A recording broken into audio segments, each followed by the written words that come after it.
Disclaimer जरूर पढ़ना यार। I am not SEBI registered analyst. Whatever I'm sharing here for education purpose only, and I'm not responsible for any of your profit and losses.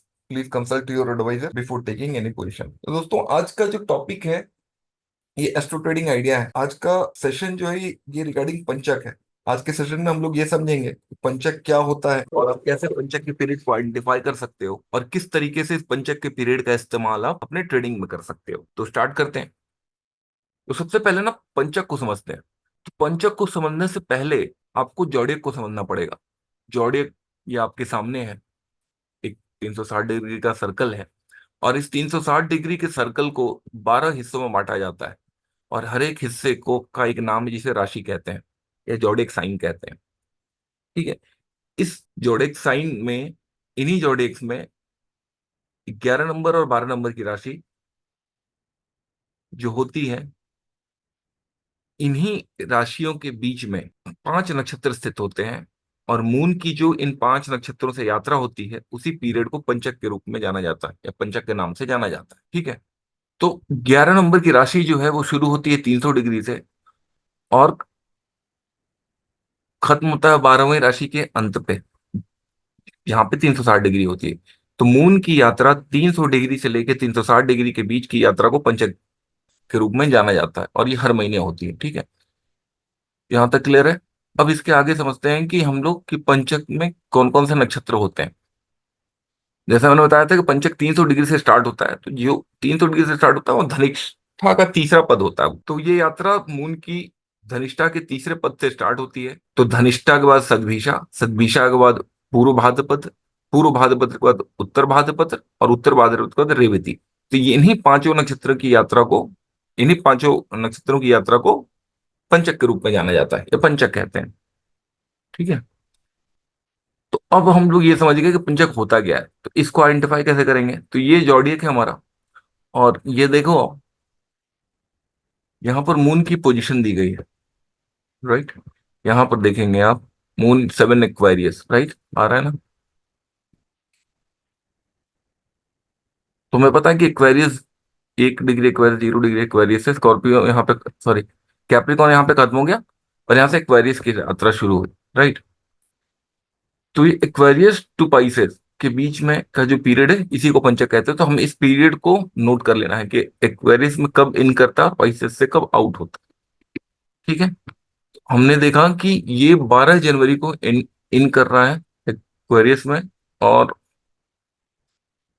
Pisces के आखिरी जो part है ये 16 जनवरी को बाहर हो रहा है। ये देखिए आप। ठीक है। तो 12 से लेके 16 जनवरी के पीरियड को हमें अपने चार्ट पे मार्क करना है। ठीक है।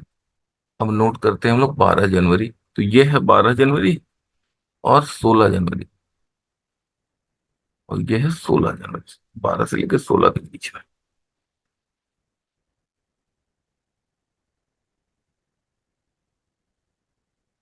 यहाँ पे हमें इस पंचक में 3 ट्रेडिंग सेशंस मिलते हैं, 1 2 3। ठीक है। अब हमें करना ये होता है कि इस पीरियड को हमें, इस पीरियड की जो प्राइस रेंज है उसे मार्क कर लेना होता है। ठीक है। फॉर द टाइमिंग इसे मैं डिलीट कर रहा हूँ। तो ये 12 तारीख है और ये 16 तारीख है। ठीक है। इसे हम लोग मार्क कर लेते हैं और इस पीरियड को हम लोग नोट कर लेते हैं। ठीक है। तो ये 12 का लो और ये 16 का हाई। ठीक है। ये पूरी जो रेंज बनी, इस रेंज में अब हमें यह देखना होता है कि जिधर साइड ब्रेकआउट आया या जिधर साइड मार्केट ने ब्रेक दिया, इस पूरी जोन का ये जोन बना, इसका जो ब्रेक आया, जिधर साइड भी आएगा उसी साइड में कम से कम मिनिमम इतने पॉइंट की मूव आनी चाहिए। ये एक स्टैंडर्ड प्रैक्टिस है। ठीक है। इसके कुछ सर्टेन मल्टीपल्स होते हैं, आप इसके मल्टीपल्स को भी ले सकते हो टारगेट में। अगर वो एक्सीड कर गया तो उसके मल्टीपल्स में भी टारगेट आ जाएंगे। जैसे फॉर एग्जाम्पल यहां पर एक मैं लाइन ड्रॉ कर देता हूं। यहां पर ये पहला पीरियड आया, पहला, और इसका मल्टीपल अगर हमने 2 किया तो सेकंड पीरियड यहां पर ये आता है। ठीक है। तो ये 2 टारगेट्स इस पीरियड के लिए हो सकते हैं जो इस पीरियड में अचीव करेंगे, इस पीरियड में आने चाहिए हमें। ठीक है। तो इस तरीके से पंचक का यूज ट्रेडिंग में किया जा सकता है और मंथली ट्रेंड को समझा जा सकता है। मंथली ट्रेंड कैसे समझ सकते हैं कि पंचक के पीरियड का जिधर साइड भी ब्रेकआउट या ब्रेकडाउन आया, वो जोन जो है,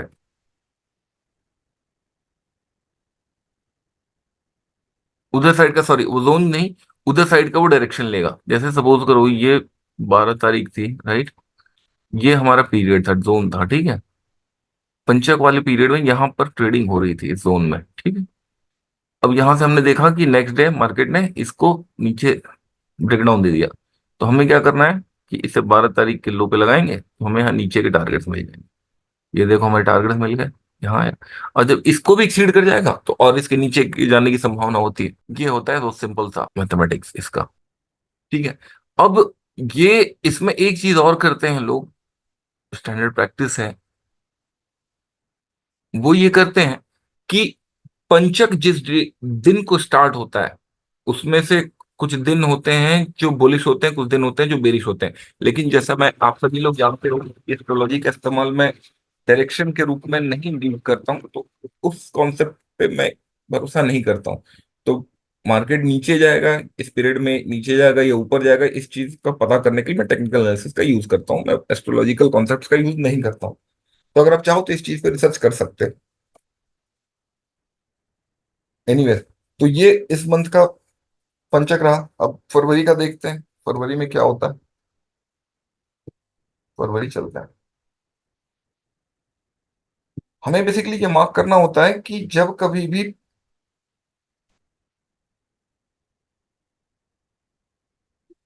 मून 11 नंबर की राशि में इंटर करे, तो वहां से उस पीरियड को, उस डेट को नोट कर लेना है हमें। जैसे यहाँ पर देखो, आप यहाँ पर इसने 6 जनवरी, सॉरी 8 जनवरी को इसने इंटर करा 11 नंबर की राशि पे, और 12 राशि से बाहर हो, आखिरी जो 360 डिग्री होती, ये लास्ट है। 8 से 12 के बीच में, 8 से 12 फरवरी के बीच में। अब चलते हैं हम लोग 8 फरवरी से लेकर 12 फरवरी के बीच में। 8 फरवरी और ये 12 फरवरी। अब ये देखिए 8 फरवरी और 12 फरवरी का हमें रेंज मिल गई। ये है 8 फरवरी और ये है 12 फरवरी। ये रेंज हमने मार्क की, ठीक है। और इसको उठा के 12 फरवरी के हाई पे प्लेस कर दिया, ठीक है। इस महीने का यानी कि नेक्स्ट पंचक से पहले पहले ये प्राइसेस आ जानी चाहिए, ठीक है। ये इसका ओवरऑल यूज है, या इसका मतलब, ये जो जोन बनता है पंचक के बीच का, ऐसा ऐसा माना जाता है कि इसी जोन, ये जो प्राइस डिफरेंस है, ये जोन है। ये जैसे यहाँ पर आप देखो 22,100 का है, और ऊपर है 22,500 का, तो मोटा मोटा 400 पॉइंट का जोन बना। तो जो नेक्स्ट मूव आएगी, अगर उस पंचक के जोन को तोड़ देता है बाजार, तो जो नेक्स्ट मूव आएगी वो 400 पॉइंट और ऊपर की आएगी। या इसके मल्टीपल्स में भी ले सकते हो, इसके डिविजन्स में। जैसे 50%, हम सभी जानते हैं कि 50% हमेशा इंपॉर्टेंट रोल प्ले करता है टाइम एंड प्राइस का। तो इस 400 पॉइंट की रेंज में नहीं थी, इसका 200 पॉइंट भी आप लेके चल सकते हो। कभी 200 पॉइंट पे आपको रेशंस मिल जाएगा, कभी 400 पॉइंट भी मिलेगा, कभी 600 पॉइंट भी मिलेगा, कभी 800 पॉइंट भी मिल सकता है। इस तरीके से आप इसे समझ सकते हो, ठीक है। तो सेकंड में भी देखा कि हम लोगों ने पंचा का यूज करा, हमें टारगेट मिल गया, राइट। अब मार्च में चलते हैं, मार्च के पीरियड को देखते हैं।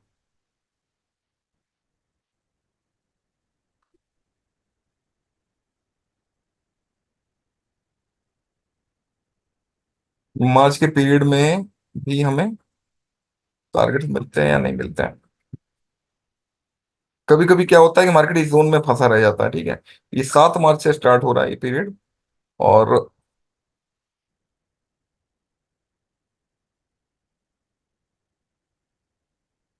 11 मार्च, 7 से लेके 11 मार्च, ठीक है। अब हम लोग चले मार्च में, 7 मार्च, मार्च 7, ये है 7 मार्च का हाई, और 11 मार्च का लो, और ये 11 मार्च का लो, ठीक है।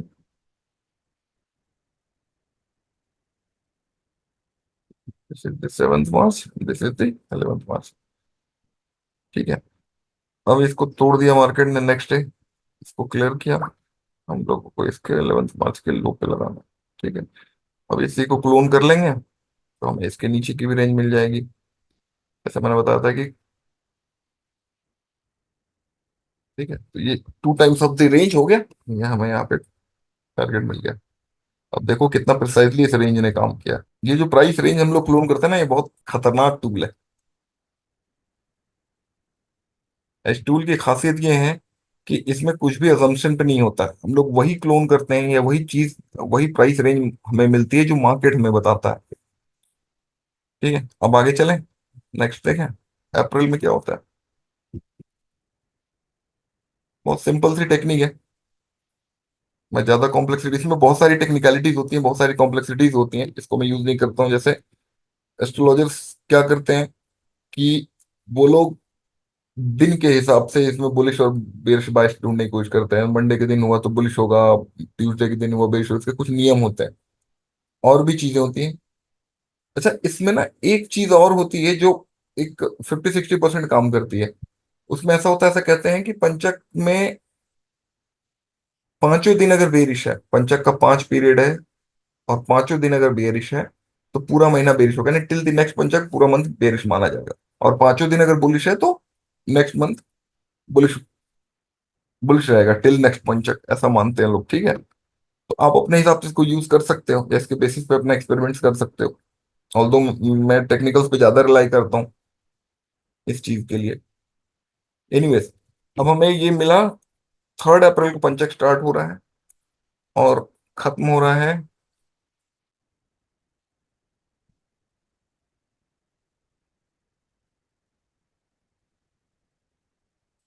7 अप्रैल को, 3rd to 7th। ठीक है, अब चलते हैं हम लोग 3rd to 7th April, April 3rd to 7th। This is the April 4th, this is the 3rd। ठीक है, तो दिस इज द जोन, पंचक का जो जोन है अप्रैल का लो टू 7th, 4, 5, 8। एनीवे, ये रेंज हो गई पंचक की।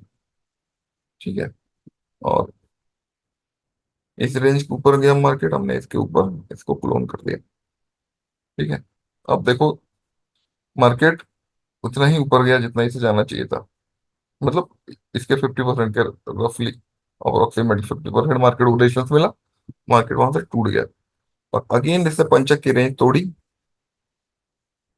This was the low of 7th ना, 3rd, this was the low of 7th। ठीक है, इसके नीचे प्लेस कर दें हम लोग इसको, तो वहां से हमें नीचे के टारगेट से मिल गए। अब इसको और अगर क्लोन करेंगे हम लोग और नीचे ले जाएंगे तो एक, और रफली मैं एस्टिमेट कर रहा हूँ, तो यहाँ पे, यहाँ से हमें सपोर्ट मिलता है। ठीक है, तो इस तरीके का इस तरीके से यूज करके और आप पंचक का इस्तेमाल कर सकते हो। एक और देख रहे हैं अप्रैल बाद हम लोग मई का। ठीक है, मई मंथ देखते हैं, मई मंथ कैसा मिलता है।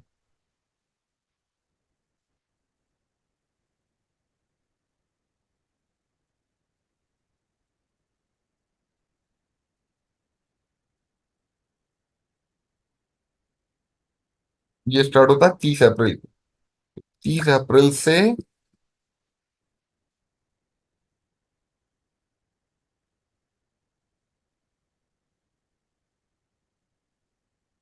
30 अप्रैल से 5 मई। ठीक है, 30 अप्रैल से लेके 5 मई की है ना, जैसे मैं डिलीट कर देता हूँ बस सारे ड्राइंग्स को, कंफ्यूजन ना हो। 30 अप्रैल से 5 मई की रेंज हमें चाहिए। अप्रैल 30, 30, अप्रैल 30 और मई 5।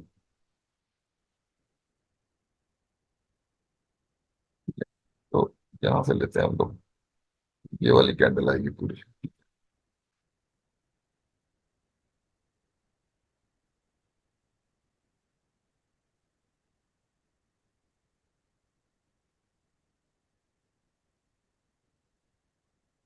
तो हाँ, ये लो, इस पंचम पीरियड का हाई लो यही था।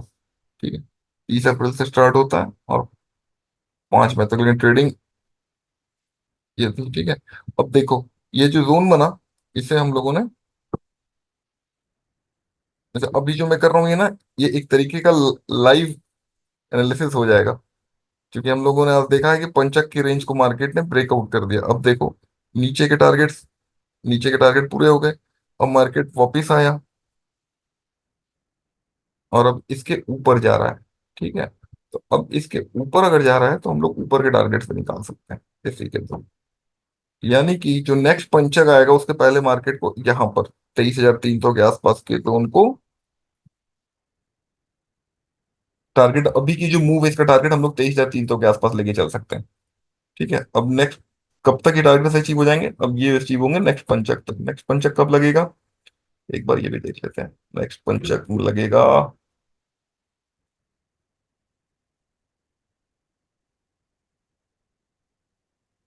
May 28। May 28 से स्टार्ट है, और